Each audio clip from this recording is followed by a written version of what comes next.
chords form the main bulk of accompaniment.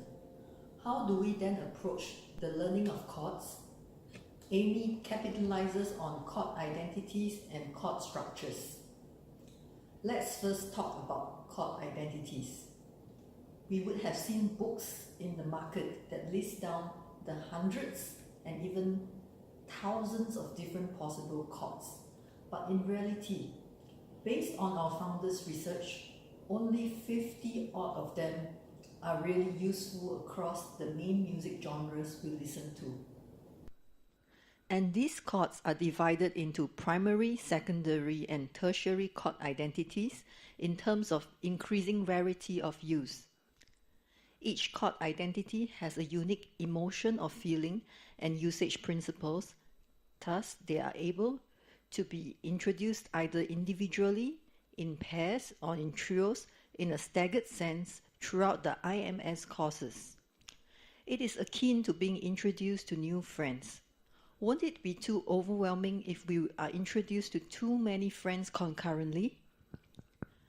From this diagram, it is clear that the number of songs one can play increases exponentially when one learns more chord identities. It is important to note that the 7 primary chords here are not the diatonic chords presented by the traditional theory. Let's listen to a short demo on how chord substitution of a primary chord with a secondary chord could enhance the emotions of a song. This is Red River Valley using only the primary chords.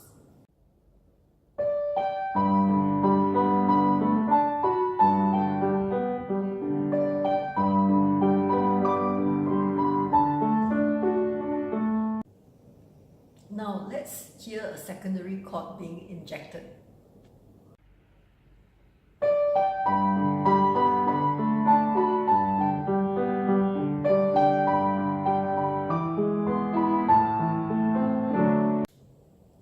This is Home on the Range with only primary chords.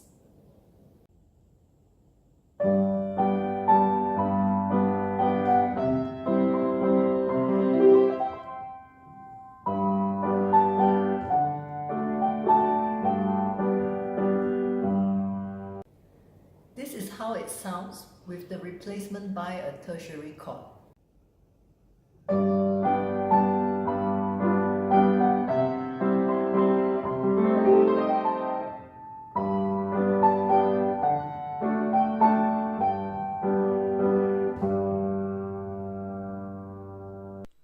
Only half the battle is won if we excel on in our chord identities.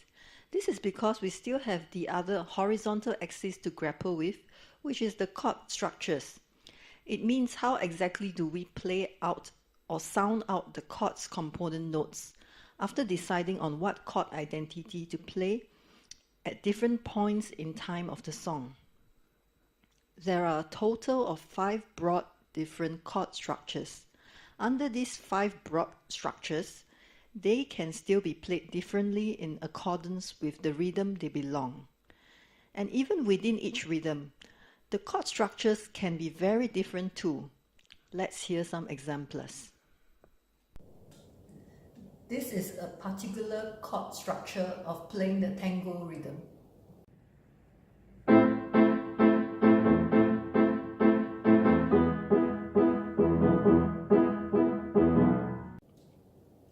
This is yet another possible chord structure of playing the same tango rhythm.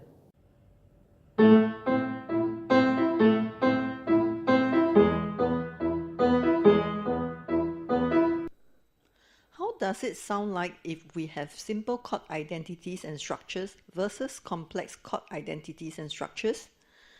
And the other permutations as shown in this quadrant?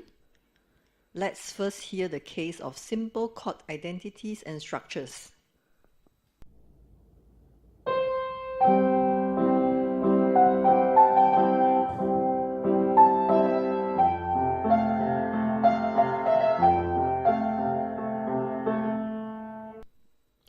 Now let's hear the case of complex chord identities with simple chord structures.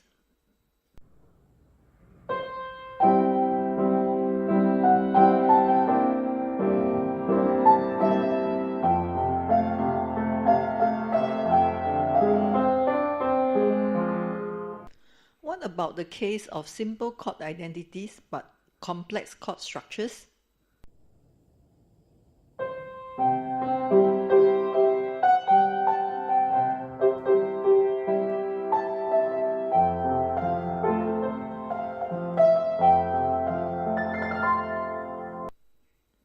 Finally, let's listen to complex chord identities and structures.